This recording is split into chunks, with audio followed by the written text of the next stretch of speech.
Sekarang kita bahas tentang apa itu konstanta dan variabel. Konstanta dan variabel terasosiasi dengan sebuah nilai dari tipe tertentu. Maksudnya apa? Jadi kalau kita ngedefine sebuah konstanta atau variabel, nanti akan ada nilainya. Nah, nilainya ini nanti berhubungan atau terasosiasi dengan si konstanta dan variabelnya itu. Nilai atau isi dari konstanta tidak bisa diubah setelah ditentukan nilainya. Ini artinya konstanta itu immutable atau bisa dikatakan kekal. Sudah di-define ya udah, nggak bisa diubah lagi. Udah didefinisikan ya udah gitu. Berbeda dengan variabel, variabel dapat diisi dengan nilai yang berbeda nantinya. Jadi kalau variabel masih mungkin untuk diganti-ganti. Konstanta dan variabel harus dideklarasikan sebelum dipakai. Mendeklarasikan konstanta dengan kata kunci let, mendeklarasikan variabel dengan kata kunci var. Mendeklarasikan banyak konstanta atau variabel dalam satu baris dipisahkan dengan koma. Nah, ini kita bisa praktek ya.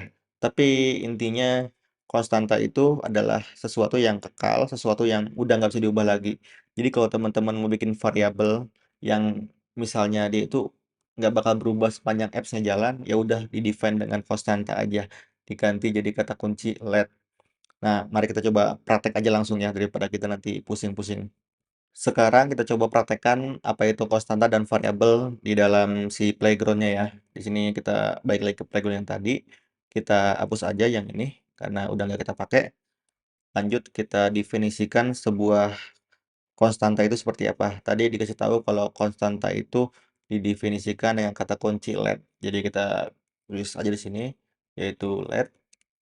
Misal nama konstantanya apa? Misalnya sesuatu yang nggak bisa berubah yaitu maksimum periode. Bisa kita tulis aja 2 ya. Dan kita bikin sebuah variabel. Variabel itu misalnya apa? Misalnya keadaan sekarang ya, yaitu current periode. Itu kan bisa berubah ya. Misalnya kita tulis dengan kata kunci var current period. Jadi 1. Nah, antara dua variabel ini, yang atas itu tidak bisa diubah, sedangkan yang bawah itu bisa diubah. Bisa kita buktikan kalau kita assign nilai baru di maksimum periodenya, misalnya jadi 3. Kita coba print isi dari maksimum periodenya berapa. Coba kita run lagi. Nanti dia di sini akan keluar error, yaitu cannot assign to value. Jadi maksimum periodenya itu adalah let constant, di mana nggak bisa diubah. Rubah let jadi var biar bikin dia mutable atau bisa diubah-ubah nilainya. Itu 1. Nah, kalau yang bawah ini bisa diubah dengan cara coba kita ubah nih. Dari 1 ke 2 itu mungkin gitu. Itu adalah hal yang possible. Terus kita coba print hasilnya. Di sini current period-nya berubah jadi 2. Nah, itu adalah konsep dari variabel dan konstanta. Tapi mungkin kalau ini terlalu berat, kita ganti aja lah sesuatu yang masuk akal aja. Misal di sini kita ganti jadi name. Name itu misalnya namaku aja, Ikhwan. Sedangkan di sini aku ganti address. Nah, di sini misalnya Majalengka. Tapi di sini kan berarti addressnya ya. Addressnya itu aku ganti jadi Bali misalnya. Aku print addressnya, juga aku print lagi si name-nya ya di sini. Nah, ini berarti kalau kita jalankan addressnya bisa berubah Ihwan dan Bali. Tadi kan di sini kita define-nya Majalengka. Kita bisa nambahin lagi nilainya atau kita ganti nilainya, kita replace jadi Bali. Ini yang disebut dengan konsep variabel itu bisa diubah, sedangkan konstanta atau name tadi ya, name ini tidak bisa diubah karena dia tipenya let, yang artinya Ikhwan. Jadi kayak kita punya nama nih, nama itu bisa diubah sih emang, tapi kan agak jarang orang ngubah nama itu kecuali ada case-case tertentu. Nah, tapi sebaiknya kan di-define aja jadi let aja gitu, karena ini nggak bakal berubah lah namanya gitu, udah kasih let aja gitu. Sedangkan kalau address, oh ini mungkin berubah nih, karena nanti mungkin dia pindah gitu, jadi dia akan berubah. Itu dia konsep dari sebuah konstanta dan variabel. Intinya kalau teman-teman mau pakai sesuatu nilai yang nggak akan berubah, define aja jadi let. Nah, tapi ini juga akan banyak berfungsi nanti di iOS development-nya atau macOS development-nya ketika teman-teman udah bekerja dengan banyak nilai konstanta yang di-define. Misalnya, kita coba aja di sini let, apa ya, yang biasanya sering dipakai di banyak di banyak itu ya, di banyak kelas gitu. Jadi kita nggak perlu make-make lagi misalnya APK gitu ya. APK sama dengan misalnya APK-nya acak gini ya. Eh, Nah, gini. Nanti kan teman-teman tinggal pasang aja nih, misalnya di dalam sebuah kelas, kelas.apk gitu.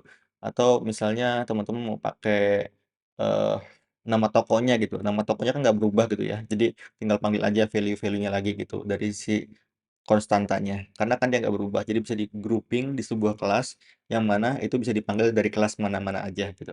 Untuk mendeklarasikan beberapa konstanta atau variabel, kita bisa dalam satu baris gitu pakai koma aja ya. Nah, ini kita coba dulu di sini. Misalnya kita udah punya name dan address, tapi kita mau punya misalnya di sini gender, yaitu bisa saya tulis ini male ya, male.